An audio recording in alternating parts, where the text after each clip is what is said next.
श्री कृष्ण कहते हैं, कर्म करो, फल की चिंता मत करो। कर्म का फल व्यक्ति को उसी तरह ढूंढ लेता है जैसे कोई बछड़ा सैकड़ों गायों के बीच अपनी मां को ढूंढ लेता है। मैं किसी के भाग्य का निर्माण नहीं करता और ना ही किसी के कर्मों के फल देता हूं। मन अशांत हो तो उसे नियंत्रित करना कठिन है, लेकिन अभ्यास से इसे वश में किया जा सकता है।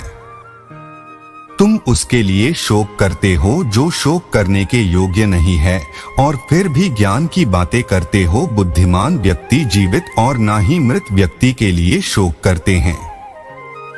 खाली हाथ आए हो और खाली हाथ जाना है, इसलिए व्यर्थ की चिंता छोड़कर व्यक्ति को हमेशा सत्कर्म करना चाहिए।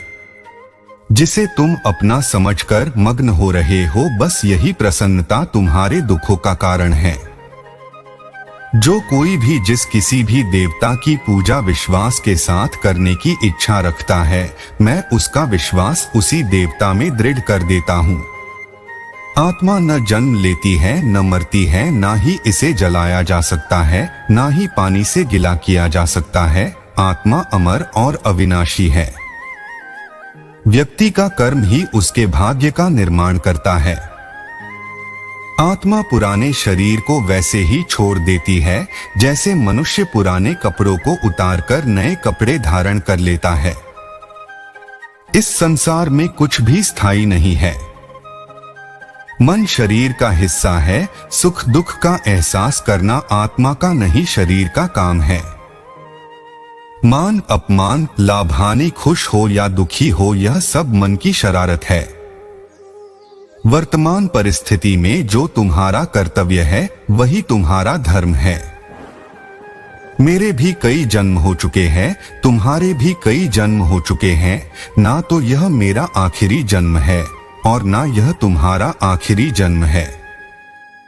अगर तुम अपना कल्याण चाहते हो तो सभी उपदेशों, सभी धर्मों को छोड़कर मेरी शरण में आ जाओ। मैं तुम्हें मुक्ति प्रदान करूंगा। मोहग्रस्त होकर अपने कर्तव्य पथ से हट जाना मूर्खता है, क्योंकि इससे ना तो तुम्हें स्वर्ग की प्राप्ति होगी और ना ही तुम्हारी कीर्ति बढ़ेगी।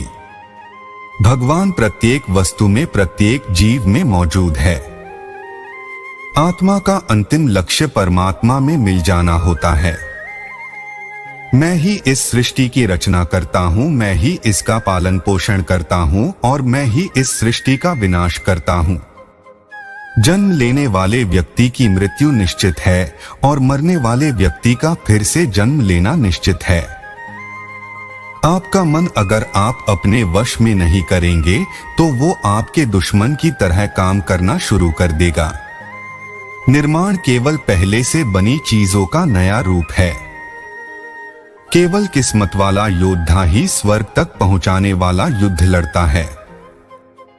इंसान अपने विश्वास की बुनियाद पर उस जैसा बनता चला जाता है।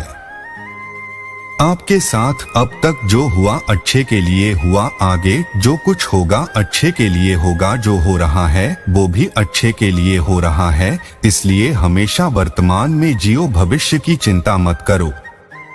कोशिश की जाए तो अपने अशांत मन को आसानी से नियंत्रित किया जा सकता है। इंसान नहीं, उसका मन किसी का दोस्त या दुश्मन होता है। जो किसी दूसरों पर शक करता है उसे किसी भी जगह पर खुशी नहीं मिल सकती। आपका निराश ना होना ही परम सुख होता है। क्रोध मूर्खता को जन्म देता है। अफवाह से अकल का नाश और अकल से नाश से इंसान का नाश होता है। भगवान सभी लोगों मन में बसते हैं और अपनी माया से उनके मन को जैसा चाहे वैसा घड़े की तरह घड़ते हैं। सही मायने में चोर वो है जो अपने हिस्से का काम किए बिना भोजन करता है। कर्म किए जाओ, फल की चिंता मत करो। मन बहुत चंचल है जो इंसान के दिल में उथल पुथल कर देता है। हर कोई खाली हाथ आया था और खाली हाथ ही इस दुनिया से जाएगा। परिवर्तन संचार का नियम है। कल जो किसी और का था आज वो तुम्हारा है, कल वो किसी और का होगा। आत्मा अमर है, इसलिए मरने की चिंता मत करो। मेरा तेरा छोटा बड़ा अपना पराया मन से मिटा दो, फिर सब तुम्हारा है और तुम सबके हो। भूत और भविष्य में नहीं, जीवन तो इस पल में है, अर्थात वर्तमान का अनुभव ही जीवन है। तू करता वही है जो तू चाहता है, होता वही है जो मैं चाहता हूँ। तू वही कर जो मैं चाहता हूँ, फिर होगा वही जो तू चाहता है। जो मन को नियंत्रित नहीं करते उनके लिए वह शत्रु के समान कार्य करता है। खुशियों में तो सब साथ होते हैं, असली दोस्त वही है जो दुख में साथ दे। सदैव संदेह करने वाले व्यक्ति को कभी भी सुख नहीं मिल सकता। नर्क के 3 द्वार है, वासना, क्रोध और लालच। मनुष्य अपने विश्वास से निर्मित होता है, जैसा वह विश्वास करता है वैसा वह बन जाता है।